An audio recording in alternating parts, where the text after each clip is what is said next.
It's exhilarating, you know. I think the thing is the challenge. It's moving all the time, and you get that big rush, great buzz or sense of satisfaction, whether it's got 3 wheels or 4.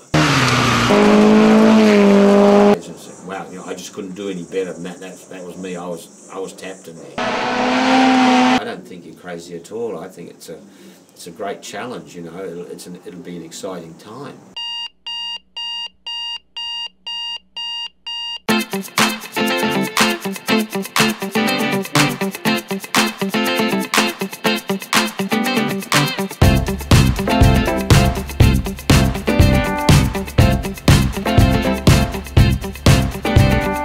Once I had experienced a car on gravel, that was for me.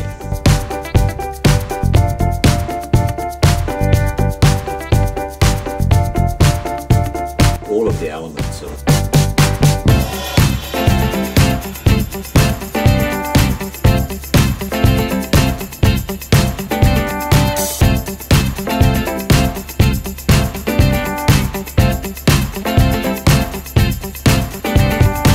There's never been a shortage of good drivers in New Zealand.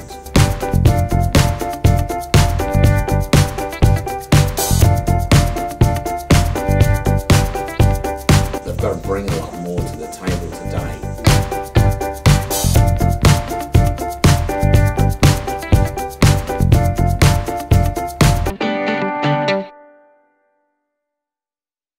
I started out, my first event in a rally car was as a navigator. And I'd travelled about 2 kilometres down the road with this guy and decided that I was not going to be sitting on the left-hand side of the car and not in control. And I had a bit of a driving background. I love it to drive tractors and trucks and things as a kid. So once I had experienced a car on gravel, that was for me, without a doubt.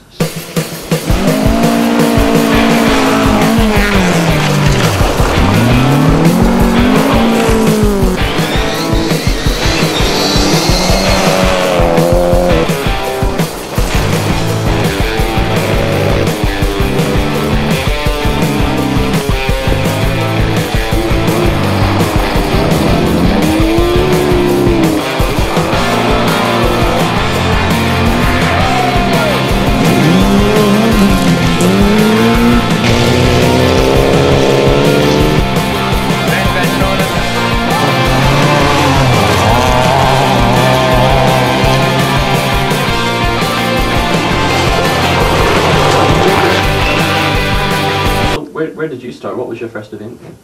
My first event was Bright Road Hill Climb at CRally, which was tar seal, and I just used my road car.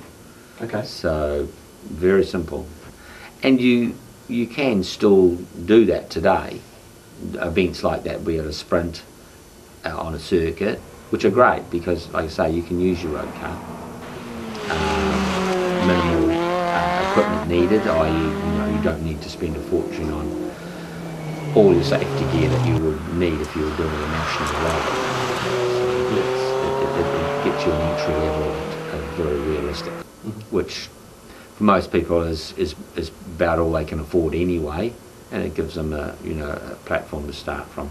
From there, it's yes, this is what I want to do, and off you go, or it's I'm just happy to be here as a member of the club and help run events and compete in events in a small way and meet a lot of different people. That's also a really good way to be involved. Yeah.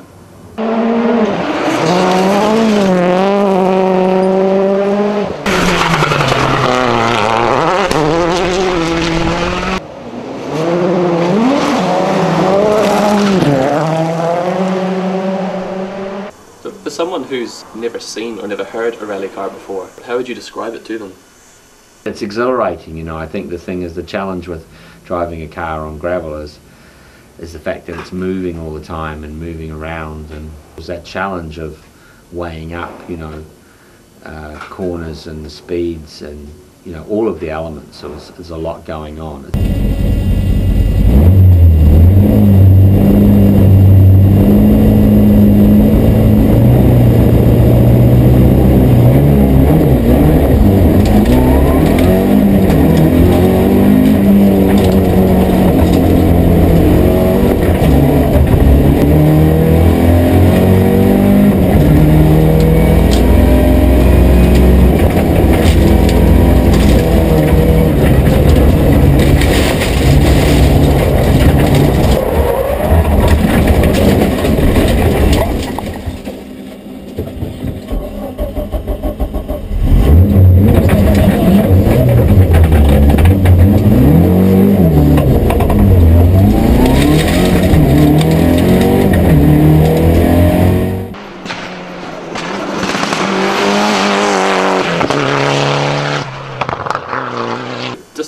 in the car, I know you need a lot of safety equipment, and the car needs to be prepared in a special way as well.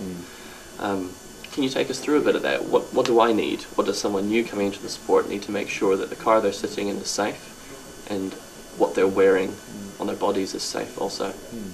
You can never downplay safety. So I say to people, they come into the shop all the time and say, well, what do I need? Do I need seats with head restraints on the side? Do I need a harness device in it? I said, it's a personal thing. If the regulation requires it, then obviously you've got to have it. But unfortunately today, a lot of people will say, well, if I don't need it, I don't need it. I don't. You know, if the regulations say I don't have to have it, then I don't want it. Which is a bit of a silly thing, really, because safety, like I say, you can't downplay it. You can never be too safe. You can never have enough of a fire extinguisher if you're having a fire.